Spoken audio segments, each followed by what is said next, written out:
This is the economist who predicted the global financial crisis, and he's sounding the alarm over a surge in large Australian mortgages, warning it could push the economy toward a sharp slowdown. Professor Steve Keen argues the new 5% deposit scheme for first home buyers is yet another policy designed to keep Australia's house price bubble inflated. The market could crash in the sense that, like, lots of people are going to say, okay, look, bugger it, I'll give it a try.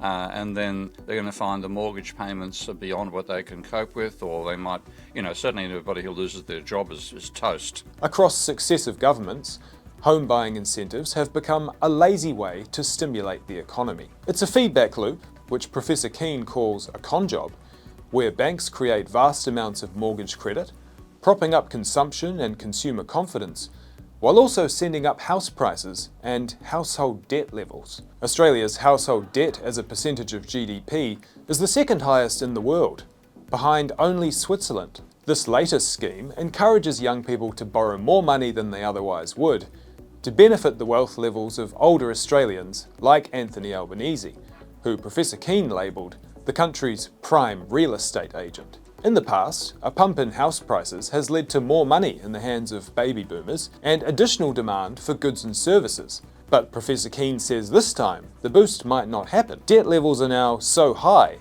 that mortgage holders are going to stop consuming. Anybody who takes it on is just not going to be consuming. The money that they borrow will turn over in the rest of the economy. Okay? So there's still that positive from the scale of money creation that the government's doing and that the banks are doing. There'll be more bad loans out of this than I think any previous policy.